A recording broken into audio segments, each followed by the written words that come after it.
আছে তাহলে তুই অকাম করবি বিদায় তো বলবো। এই যে বৈষ্ণবরা ভোগ দিয়ে ঘরে বসে বসে ভালো মন্দ খায়, বাইরা প্রসাদ দেয় না। আবার ওরা দল পাতা এসে কয় আমরা এই কয়জনে রান্না রাঁধছি আর বাইরা দেবো না। এত খাওয়া আসে কইতে চাল ডাল পরে তুমি খাবা, বা তোমার জন্য রান্ধো, কে 10 জনের রান্না বেশি করলে কি কমে যায় নাকি? হ্যাঁ, এই যে বৈষ্ণব বাউনরা পরের বাড়ি যে খাইয়ে যায় সুষ্ণা সুষ্ণা, ভক্তের রান্না করলে সবার রান্না খাওয়া চলে, অভক্তের রান্না করলে ব্রাহ্মণ রান্না করলে খাওয়া যাবে না যদি সে ভক্ত না হয়। আর অভক্ত রান্না তার কুকুর মাংস সদৃশ্য, কুকুরের উচ্ছিষ্ট খাওয়া যাবে, অভক্তের হাতের খাওয়া যাবে না। আর ভক্ত যদি সে যে কুলে জন্মগ্রহণ করুক, সে যত খারাপ করে রান্না করুক, সিদ্ধন্ন দিলেও সেটা অমৃত হয়ে গ্রহণ করা যাবে যদি ভগবানের নিবেদিত প্রসাদ হয়। এজন্য আমি বলবো, আমি একটু ঘুমাইয়ে কালকে কিছু কিছু কয়টা কথা শুনছি, এইগুলো যেন আর আপনাদের মধ্যে কখনো না হয়। সে কথাটা হচ্ছে এই, এক গ্রুপ রাগই আটা দেন আর এক গ্রুপ খাবার দেন না, এই যে এই এই এই স্বভাব কিন্তু ত্যাগ করবেন। আমি কালকে কিন্তু শুয়ে শুয়ে একটু শুনছি, এই শোনাগুলো একটু না বললে পরে চরিত্র সংশোধন হবে না। এই জন্য বলে দেই, যেখানেই যান, আমি ব্রাহ্মণ, আমি অমকের রাতে খাই না। আবার হোটেলে গেলে তো অনেকের চা মারেন, হোটেলের খাবার খান, সেটা খান কেন? বাজারে চা খাবেন না, বাজারে হোটেলের খাবার খাওয়া যাবে না যত্র তত্র। এগুলো চরিত্র পরিবর্তন করুন, প্রস্রাব করে একটু জল ব্যবহার করুন, পায়খানা করে একটু কাপড় পরিবর্তন করুন, একটু অখাদ্য কুখাদ্যকে খান। ব্রাহ্মণ কুলে জন্মগ্রহণ করছেন, একাদশী দিনে মুরগির ঠ্যাং নিয়ে ঝুলেতি ঝুলেতি যান, লজ্জা করে না? এই শুয়োর, লজ্জা করে না যে অত সুন্দর কুলে জন্মগ্রহণ করিয়েছে ভগবান? ব্রাহ্মণ কুল, অন্য কোনো কুল নয়, যে কুলে শ্রেষ্ঠত্ব কুল, সেই ব্রাহ্মণ কুলে জন্মগ্রহণ করে মুরগির ঠ্যাং ধরতে লজ্জা করে না? এগুলোকে বর্জন করুন, চরণে হাত রেখে বলছি, স্বধর্মকে রক্ষা করুন। আপনাকে নিন্দা করছি না, আপনাদের কাউকে না। স্বধর্ম রক্ষা করতে এগিয়ে আসুন, সৈনিক হন, নিজের ধর্মটা যাতে বাঁচে সেই দিকে রক্ষা করুন। আপনি যে কুলেই জন্মগ্রহণ করুন, নিজের ধর্মের প্রতি যদি টান না থাকে, আপনি মেলচ্ছ। কষ্ট পাচ্ছেন আপনারা? কথাটা লাগলেও একটু ভালো, একটু নিজের পরিবর্তন হওয়ার চেষ্টা করুন। এই জন্য চরণে হাত রেখে বলছি। আর এই যে বৈষ্ণবরা, আপনারা তো বাড়িতেও ভোগ লাগিয়ে প্রসাদ পান, খালি পরের বাড়ি গেলে পরে আজকে ভোগ আরতি গাইছে, মিথ্যা কথা কইছে কতগুলো জানেন? কয় দধি দুগ্ধ ঘৃতসানা আরো লুচি পুরি, দরজা খুলে দেখি সিম আর তরকারি। কয় লুচি পুরি আজকে আমার দেয়নি। তাই মিথ্যা কথা বলো কেন? শুধু নাম করবা, ভোগ আরতি করতে নেই, যদি পঞ্চতত্ত্বের ভোগ না হয়, ওইগুলো না দিলে মিথ্যা কথা বলা হয়। ভগবান ঠকাই না, বুদ্ধি পাইছো কেন বৈষ্ণবরা? ভগবান ঠকাও কেন?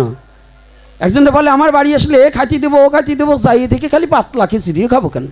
এই আমাদের দেশে ভোগ লাগায়, কয় ভোগ আরতি গান, ভোগ আরতি গান। তারপর কিছু আমি একটু বসে রেছি, বাবা তোরা গা। তো গাছে দধি দুগ্ধ ঘৃত ছানা আর লুচি পুরি, দরজা খুলিয়া দেখি শুধু পাতলা খিচুড়ি।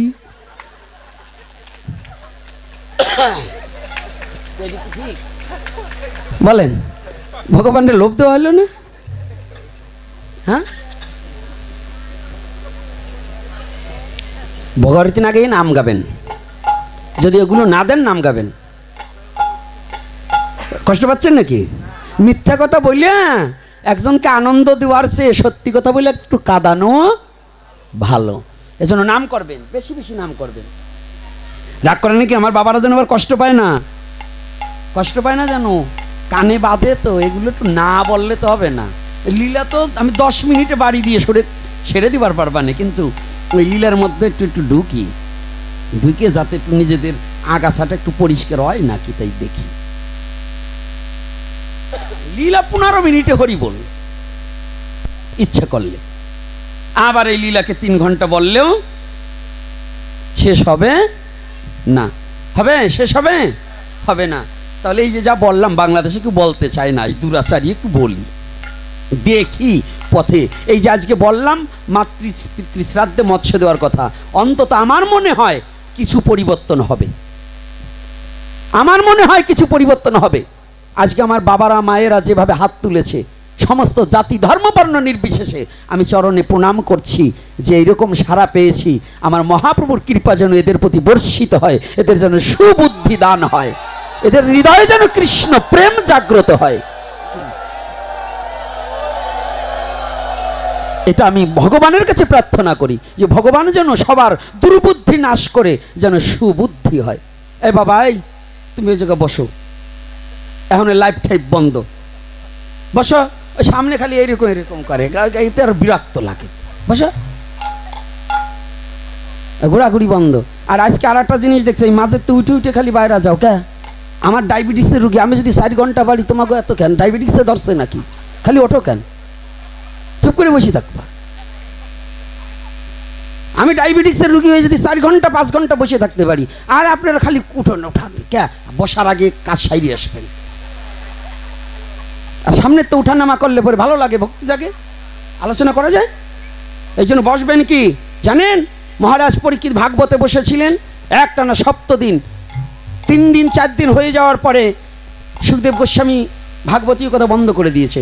বলছে কেন মহারাজ, হে মহর্ষি আপনি বন্ধ করলেন কেন? বলছে মহারাজ আপনি একটানা যাকে 4 দিন হয়ে গেল, আপনি কি ক্ষুধায় ক্লান্ত না? মহারাজ পরীক্ষিত বলছে কি বলছেন? আপনার রমীয় রাশি সুধা বদন হইতে ঝরিয়া আসিয়াছে, ওই পবিত্র কৃষ্ণ কথা শ্রবণ করিতে করিতে আমার ক্ষুধা নামক রাক্ষসটা মরে গিয়াছে। আর আপনাকে 2 ঘন্টা বসে থাকতে, বসে থাকবেন একেবারে ধরছে সব। কি হয়েছে? ভয় কিসের? কিসের ভয়? ভয় আছে নাকি? যারা হরিনামের সৈনিক তাদের কোনো ভয়, তারা মৃত্যুকে কোনো পরোয়া করে না, কোনো মৃত্যুকে ভয় পাই না। কি হয়েছে? গান শুনেন নাই? হয়তো 2 দিন আগে মরব, হয়তো 2 দিন পরে মরব, এখন মরলে কি ক্ষতি? 2 দিন করে রং তামাশা, বুঝলাম না তার একরতি। কি নয় আর 30 বছর পরে মরবো, তো এখন মরলে কি দোষ? দোষ আছে নাকি? এরপরে কি বলছে? আমার ঘরে রমণী যেন কালো লাগিনি, ঘরে রমণী যেন কালো নাগিনী, আমার ঘরে রমণী যেন কালো নাগিনী, ঘরে রমণী যেন কালো নাগিনী। সুযোগ পাইলেই সারে নামরে আমি বাঁচি না। হ্যাঁ, আমি মরি না রে মরি না, আমি কেন বুঝি না আজরাইল কি চিনে না কয় আমারে। আমি পারি না আর পারি না, আমি কেন মরি না, আজরাইল কেন? আজরাইল কেন চিনে না আমারে, আমি মরি না আর পারি না। আমি পারি না আর পারি না। কি পারে না? ঘরের রমণী, আপনারা নয়, নারীদের বলে নাই, ঘরের রমণী। কায়দা আছে। এইটাকে মায়া, মায়া কালনাগিনী ভুজঙ্গিনী তার কথা বলছে। আমার ঘরের রমণী যেন কালনাগিনী, ঘরের রমণী যেন কালো নাগিনী। কোন ঘরে? কায়দা আছে গো, গাবো না গান। তাহলে তো বাউল গাবার আইছি, বাউল গাবার আসিনি, এখন গান গাবো না, কিন্তু একটু বুঝাবার নিমিত্তে বললাম। সাবধান, সাবধান হও, হুঁশিয়ার। তাহলে এখানে কি বললেন? হাস্য রহস্যের মধ্য দিয়ে সমাজ চেতনার কথা বললাম, ধর্ম চেতনার কথা বললাম। সাবধান হও, হও হুঁশিয়ার।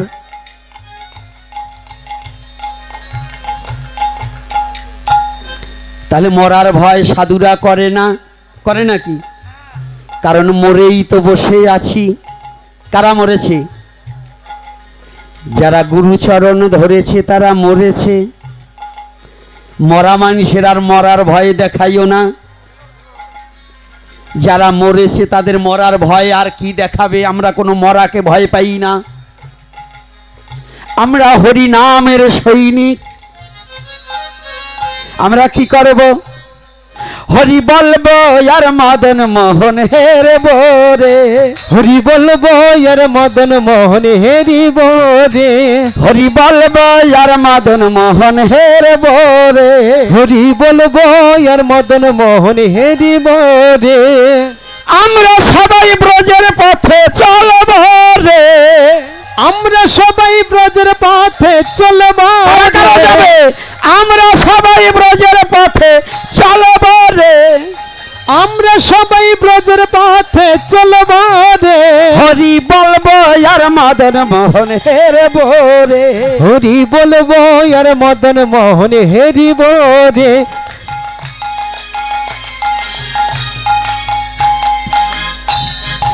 আমরা সবাই ব্রজবালো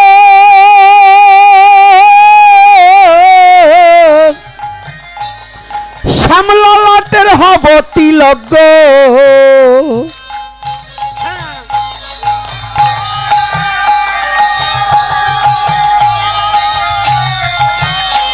হায়রে আমরা সবাই ব্রজবালো শ্যামলাটে হব তিলক গো। ওরে আমরা সবে ব্রজের বালো শ্যামলাটে হব তিলক। ওই শ্যামলাটে হব তিলক গো। ও সে জয় রাধে শ্রী রাধে বলে, রাধে রাধে বলে, জয় রাধে শ্রী রাধে বলে চলব রে। হরি বলবো আর মদন মোহন হরিব গো। হরি বলবো আর মদন মোহন বলবো গো।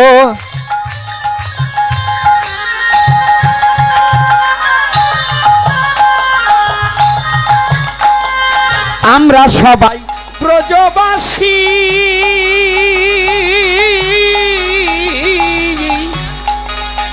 শ্যামের হাতের হব বাসী গো।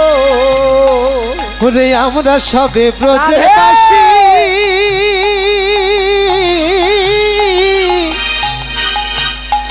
ওই শ্যামের হাতের হব বাসী গো। হায়রে আমরা সবাই ব্রজবাসী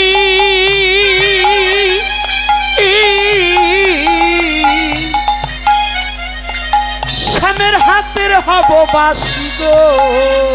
ওরে আমরা সবে ব্রজবাসী হব তো ওই শ্যামের বাসী হব মোরা গো।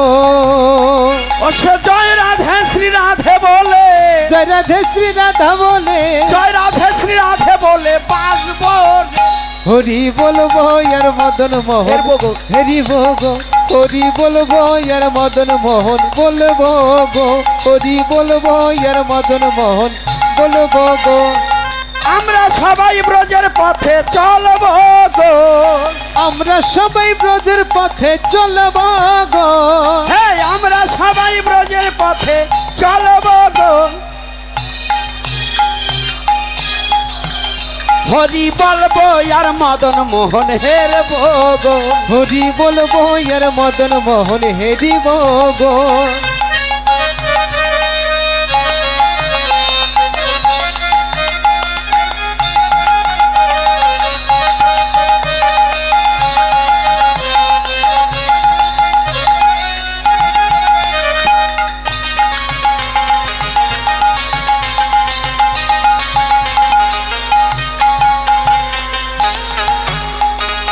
চলো সবাই ব্রজেন্দ্রপুর।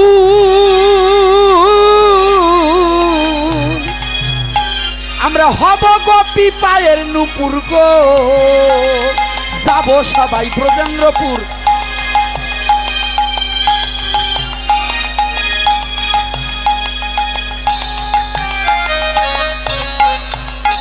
হায়রে যাব সবাই। যাবে কারা কারা যাবে গো? রাধে যাব সবাই ব্রজেন্দ্রপুর।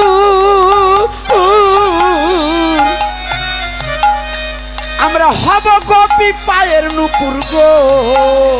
ওরে যাবো আমরা ব্রজেন্দ্রপুর,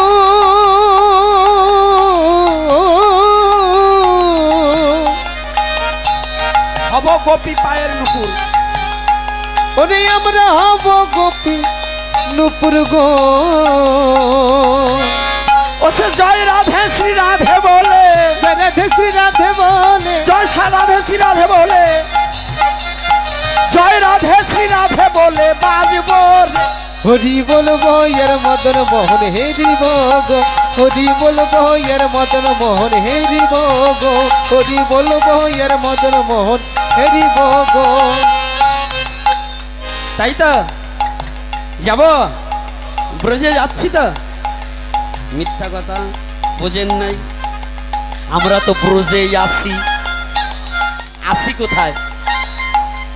ব্রজে আসি না, বৃন্দাবনে আসি না, তাহলে ভয় কি গা? আমরা কি কাউরে ডরাই? কাউকে ডরাই না, না। গোবিন্দকে বন্ধুকে কেউ ডরায় নাকি? ভয় পায়? আমরা কাউকে ডরাই না, কাউকে ভয় পাই না। আমরা হরিনামের সৈনিক, আমরা ব্রজবাসী, কাউকে ভয় পাই না। আমরা হরিনাম করতেই ব্রজে আসি। রাধে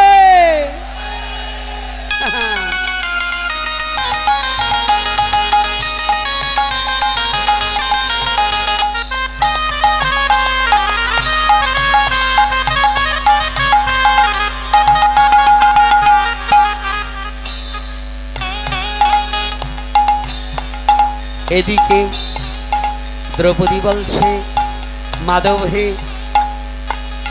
ও মাধব, যখন আমার দুঃখ ছিলে তখন তুমি ছিলে, আজ আমার দুঃখ নাই, এখন কেন তুমি চলে যাও? আমার এই আনন্দের সময়ে তুমি চলে যাবে কেন?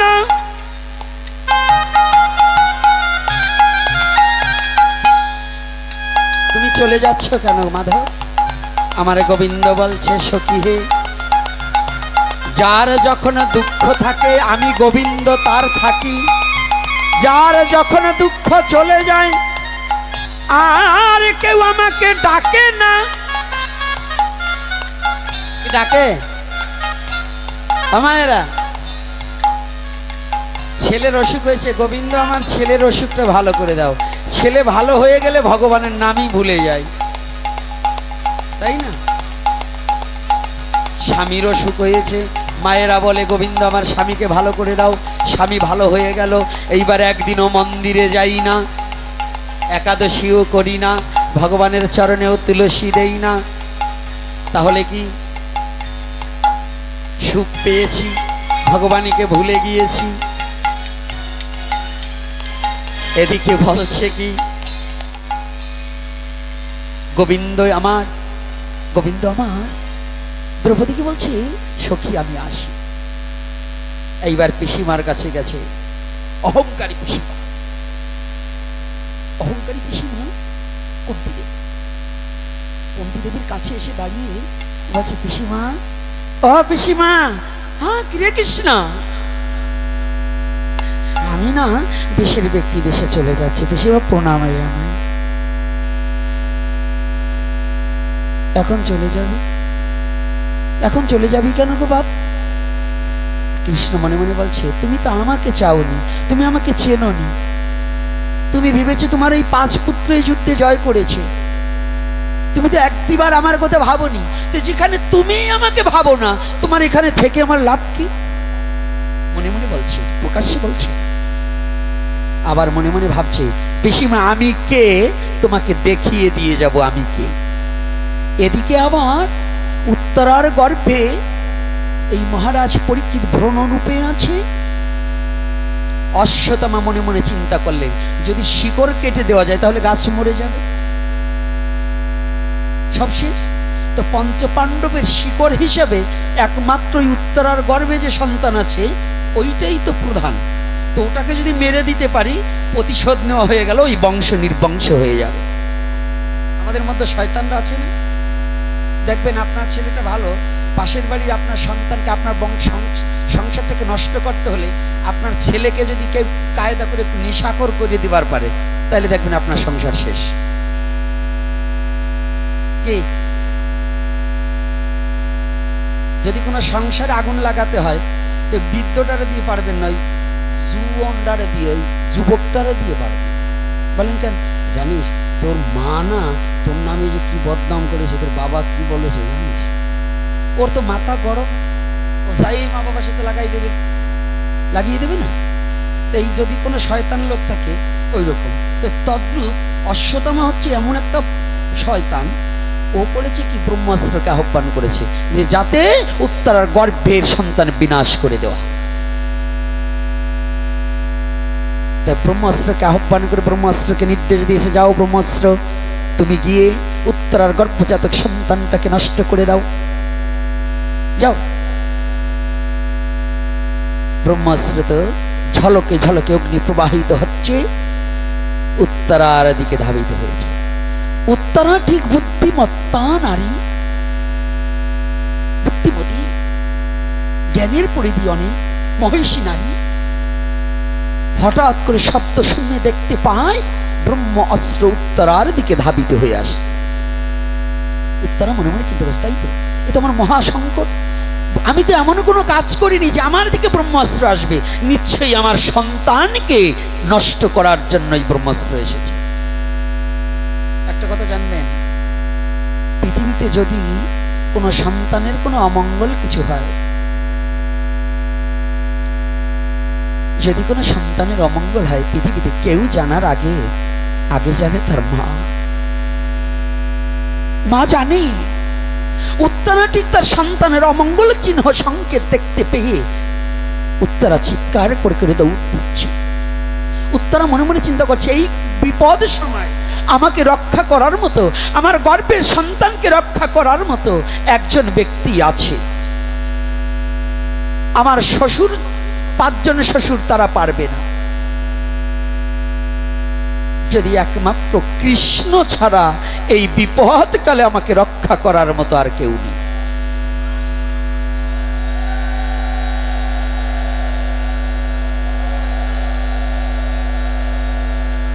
কৃষ্ণ ব্যতিরেকে আমার আর কোনো বান্ধব নেই।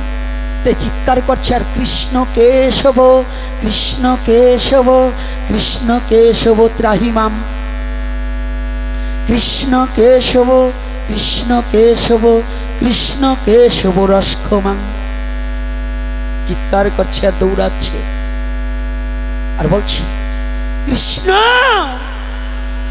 জগতে আমার গর্ভের সন্তানটাকে আমি তোমার চরণের প্রসাদ হিসেবে নিবেদন করে দিলাম, কৃপা করে তুমি একটু রক্ষা করো, তুমি একটিবার রক্ষা করো প্রভু।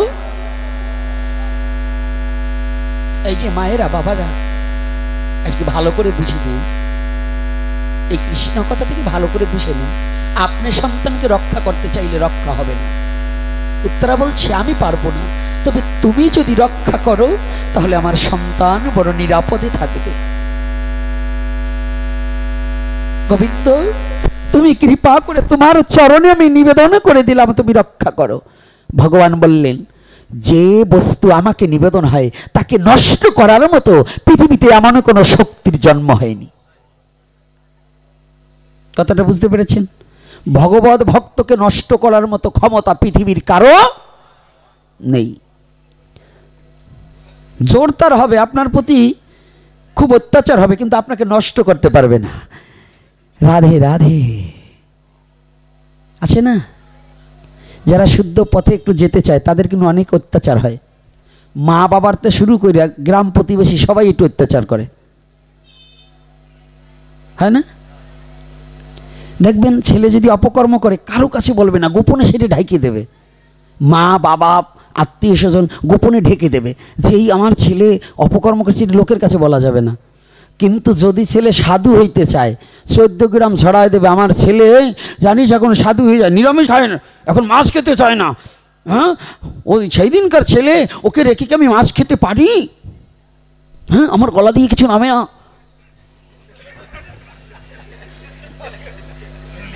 কি বলে না, বলে কি না বলেন? ছেলে যদি চুরি করে সে সময় আর বলে না জানিস আমার ছেলে চোর আজকে চুরি করছে, এটা কিন্তু বলে না। ছেলে আমার অমুকের মেয়ের উন্না ধরে টান দিয়েছে, এটা আর বলে না। কিন্তু গ্রামে বলে কে তুমি আমার ছেলেকে একটু বুঝায়ো, আমার ছেলে এখনো ওর সাধু হওয়ার বয়স হয়েছে। কি মার কি বাবা রে, ওরে বাবা রে, এইরকম মা আর বাবা ঘরে ঘরে হইলেই তো হয়। ছেলে এর জন্য সব কটা বন্দা থাকে এদের ঘরে, যেন ছেলে মেয়ে না হয়। যারা ছেলেকে কৃষ্ণ ভজন বন্ধ করে এদের মা বাবার বন্দা হওয়া উচিত, এদের ঘরে কোনো সন্তান না হওয়াই উচিত। অর্থাৎ তোমার গর্বের বিষয় যে আমার মতো ব্যক্তির গর্ভে একটা কৃষ্ণ ভজন করার জন্য একটা সন্তান জন্ম হয়েছে। এটা তোমার গর্বের বিষয়, তোমার অহংকারের বিষয়।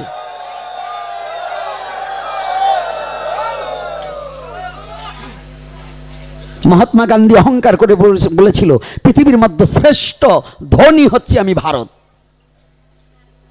মহাত্মা গান্ধী বলছে পৃথিবীর শ্রেষ্ঠ ধনী আমি ভারতবর্ষ। বলছে কেন?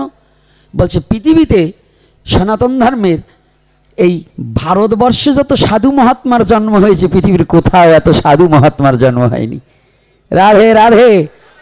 তোমরা পারমাণবিক অ্যাটম বোমা তৈরি করতে পেরেছো, পারমাণবিক বোমা তৈরি করতে পেরেছো, ওটা দিয়ে মানুষের জীবন নাশ হয়। আর আমার ভারতবর্ষে এমন সাধু তৈরি হয়েছে যে সাধুর মুখের কথায় মানুষের জীবন পরিবর্তন হয়ে যায়, উন্নত হয়। তাহলে কোনটা শ্রেষ্ঠ? পৃথিবীর সব জায়গায় পারমাণবিক অ্যাটম বোমা টোমা তৈরি হতে পারে, ও জাপানে জার্মানি ইংল্যান্ডে আমেরিকায় হতে পারে, ওরা মানুষকে ধ্বংস করার জন্য। কিন্তু ভারতবর্ষে সাধু তৈরি হয়েছে মানুষকে শান্তি দান করার জন্য। রাধে রাধে। কথাটা বুঝতে পেরেছেন? এই জন্য পৃথিবীর যত মাটি আছে তার মধ্যে শ্রেষ্ঠ মাটি হচ্ছে ভারতবর্ষ, যেখানে সাধু সন্তের উৎপত্তি হয়েছে। কথাটা বোঝা যায়? ওই পাশের কটা কেটা, ওই কটা তারাও।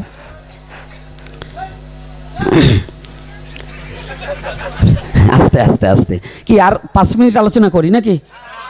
হ্যাঁ, কারণ সময় হয়ে গেছে, আমি আর না আবার সকালের ট্রেন ধরতে হবে।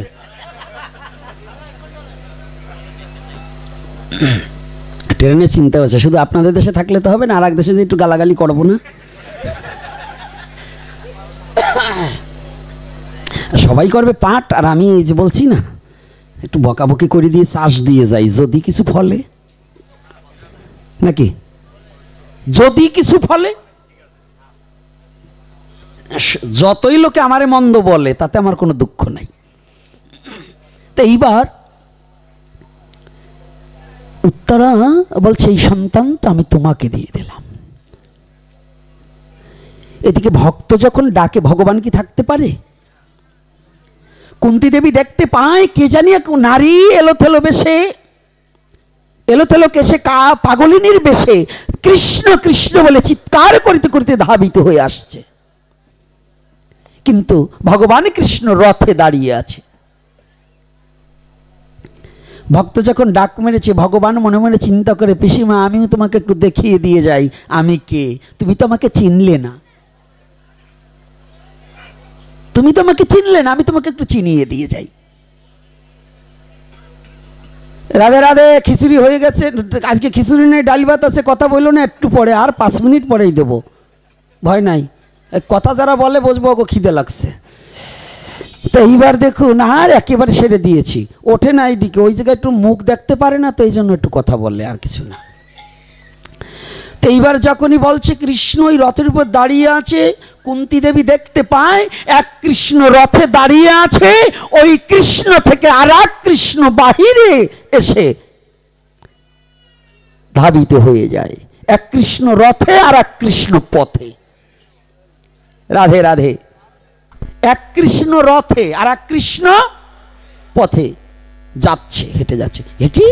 কুন্তী দেবী চমকে উঠেছে, কি আমি কাকে দেখছি, কে গো? কুন্তী দেবী তাকিয়েছে, এ কি আমার সেই কৃষ্ণ, এ কি আমার ভ্রাতৃষ্পুত্র কৃষ্ণ, এ কি আমার ভাইপো কৃষ্ণ? না অন্য কেউ? আমি কাকে দেখছি গো?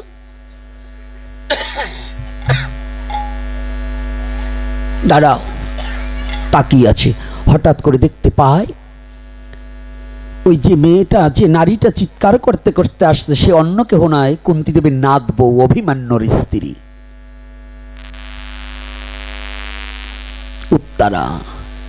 কুন্তী দেবী তাকিয়ে দেখতে পায় যেন এই কৃষ্ণ গিয়ে ওই উত্তরার গর্ভের মধ্যে লীন হয়ে যায়। যে সন্তানটাকে ভগবানের চরণে নিক্ষেপ করে দিয়েছে না, আমার ভগবান কৃষ্ণ গিয়ে ওই মহারাজ পরীক্ষিত, যে পরীক্ষিত ভ্রণরূপে মাতৃগর্ভে ছিলেন, তাকে নিজে কোলে করে নিয়ে বসে আছে। ব্রহ্মাস্ত্র যখনই ধাবিত হয়ে কাছে এসেছে, ব্রহ্মাস্ত্র বলছে, প্রভু তুমি ওকে ছেড়ে দাও, আমি ওকে হত্যা করতে এসেছি, আমি প্রাণনাশ করতে এসেছি। ভগবান কৃষ্ণ বলছে, এই ব্রহ্মাস্ত্র, তুই কি জানিস না এই পৃথিবীতে আমার ভক্তকে রক্ষা করার জন্য আমি সব কিছু করতে পারি? যদি তোর পারতে হয় আমার বুক পেতে দিয়েছি, তুই আমার বক্ষে পড়, কিন্তু আমার ভক্তকে বিনাশ করতে আমি দেব না। যদি তোর জ্বালা নিবারণ করতে হয়, আমার বুকের উপর তোর জ্বালা নিবারণ কর, তথাপি আমার ভক্তকে আমি বিনাশ করতে দেব না। উত্তরা দুটি চোখের জল ছেড়ে দিয়ে বলছে, গোবিন্দ, এই সন্তান আমার নয়, এই সন্তান তোমার, তুমি কৃপা করে রক্ষা করো। আর এদিকে গর্ভে ভগবান সন্তানটাকে কোলে নিয়ে বসে আছে।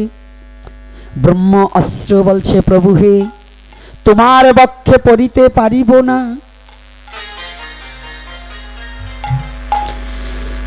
বলছে, তাহলে আমার বক্ষে যদি না পারিস, তাহলে তুই ফিরে যা,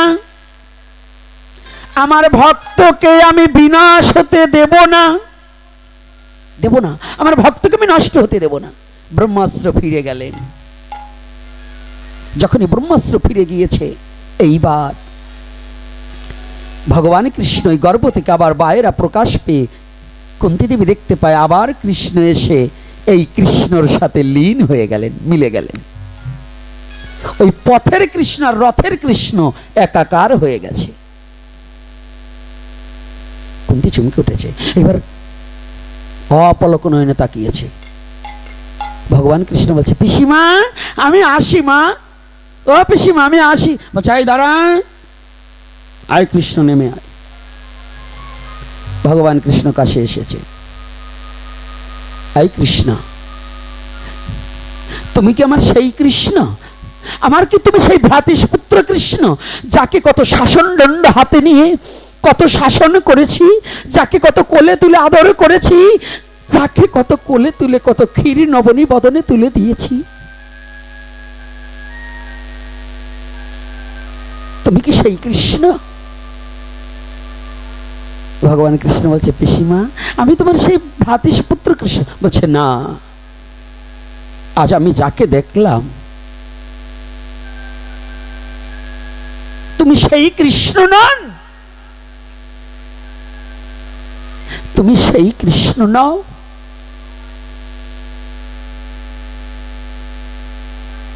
কৃষ্ণ, এবার আমি বুঝতে পেরেছি